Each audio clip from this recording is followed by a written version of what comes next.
Sir, Ghule याला मुख्य आरोपीला आता अटक करण्यात आलेली आहे. साठेने देखील कबुली दिली आहे खंडणी प्रकरणात. एक लक्षात घ्या, ह्याच्यावरती रोज प्रश्न विचारणं आता थांबवलं पाहिजे. हे प्रकरण आता पोलिसांच्या तपासामध्ये आहे आणि न्याय प्रविष्ट होईल.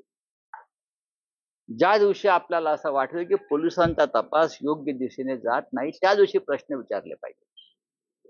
पोलिसांवरती जनतेचा दबाव आहे, विरोधी पक्षाचा दबाव आहे. पोलिसांनी किंवा सीआयडीनं आतापर्यंत केलेली कारवाई, मला असं वाटतं त्याच्यावरती आपण विश्वास ठेवला पाहिजे.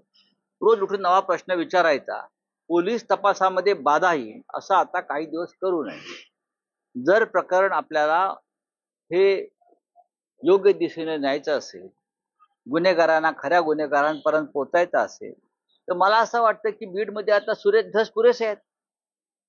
सुरेश धस यांना देवेंद्र फडणवीसांचा आशीर्वाद आहे. धस साहेब आमचे जे काय बोलतायत ते फडणवीसांच्या आशीर्वादाशिवाय बोलणार नाहीत. तो जे काही